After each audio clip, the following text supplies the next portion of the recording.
Breaking news brings you word on the white privilege matter as it has become a global issue. What is this white privilege? Well, let me explain just a bit. Did you go to school? Do you have a house or a car?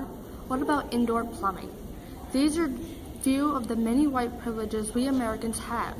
Just having the opportunity to go to school will open many doors to the many more white privileges we have, such as work, money, a house, or even a car. What about indoor plumbing? Some don't even have that. If you can go to school, then you can have the chance to get a better paying job. And with that money, a house, a car, and having water running in your house. Some people that can do the work but don't have the education, unfortunately will not get the higher paying job as the ones who have the education behind their skill. This will keep the ones that have the higher skill but lower education on the lower end of the population chain, as in class. Immigrants from Europe tend to be higher class and have the education behind them, as those others from the third world countries do not, unfortunately. As we move on with this, we head over to the global Titanic. Can your class mean life or death when it comes to boats such as the Titanic? Just as we board the global Titanic, we're going to start with the women and children first. After the women and children are boarded, then we go to high-class men. Then, if there's room, we will head to the lower class. And at that point, not even all of the children and women are boarded. Your job occupation can also determine your fate. If you have the privilege to go to school, then you have, again, that opportunity to get that higher paying job, which will put you at a higher occupation. If it comes to a doctor and a migrant worker, they will most likely take the doctor. So, again, as it comes to white privilege, if you, again, can go to school and get that higher paying job and higher occupation, then you're most likely going to be the one put onto that lifeboat at the end of the global Titanic. Now we send you over to Carmen for global issues overseas. About the global issues that are currently happening overseas. To start off the topic, we are going to talk about the alienation in our holidays. Our holidays are filled with joyful time, and we're supposed to be celebrating, to be glad and happy to be around our loved ones. But what about the people that make the decorations for the holidays? Most of the people that make the decorations that are supposed to symbolize a joyful time don't even know what they're making them for. The workers that make our decorations and make memories for us, they don't understand our customs, beliefs, or they don't even understand what they're making these silly decorations for that means so much to us.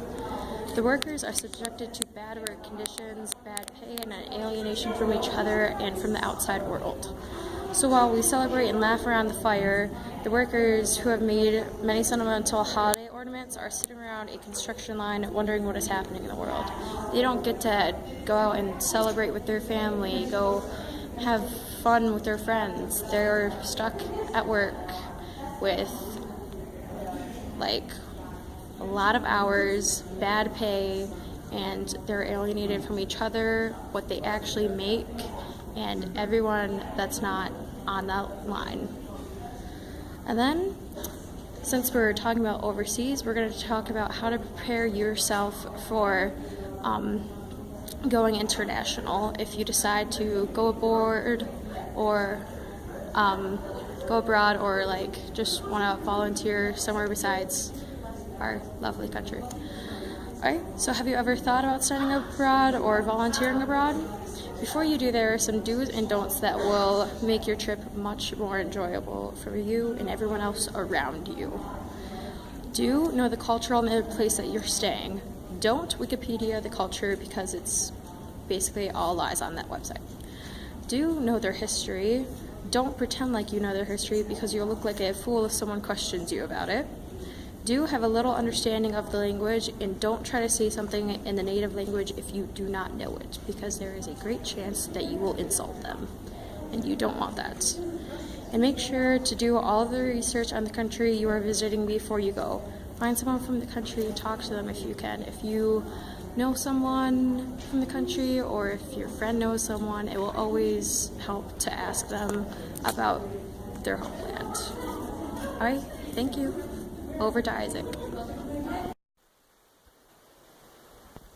Hello there, and welcome to a special global issue segment of What Really Grinds My Gears. And you know what really grinds my gears? Rape culture. I mean, did you hear about these guys over in New Zealand? The Roast Busters? Stupid name, by the way. These guys get these teenage girls drunk, then they rape them, then they bragged about it on their Facebook page.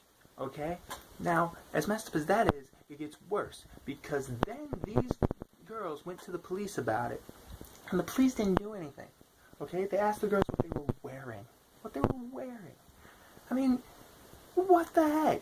And then it's like, you know, they're all up in arms about it. The women are all mad, and it's like nothing's being done about it. That's what rape culture is, and it's happening all over the world. And like, a functional theorist would look at this and be like, I theorize there is a lack of function here. And then a conflict theorist would look at this and be like, I theorize that there's quite a bit of conflict. And then a symbolic theorist would look at this and be like, I theorize there's some symbolism here. But at the end of the day, their theories don't really matter because women are getting raped. And that, ladies and gentlemen, is what grinds my gears.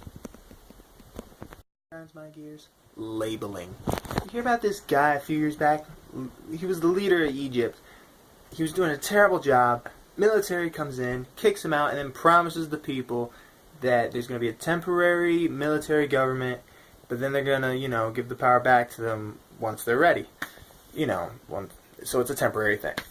And it's like half the people in Egypt are like, oh, cool, we're going to get the power back soon. And then the other half is flipping out at everybody else because they're saying it's a coup d'etat or like a hostile takeover, you know, where they put in like the military dictator, like, you know, the whole Stalin thing. And, you know, it's like, I think it's ridiculous that they're worrying so much about labels because they got into like this huge heated debate. The two sides did. They got in this huge heated debate about whether or not it's a coup or if it's a, like just a temporary government. And thing is, while they were so busy arguing about what to call it, nothing else got done, you know? They spent all their time bickering about the title, but no one ever wrote a book. Like, that's basically what's going on here. And it's like, I mean, if you just worry about what you call it, I mean, if you just obsess over labelings, nothing's gonna get done, you know? Because you're too worried about what it's called. And that, ladies and gentlemen, is what grinds my gears.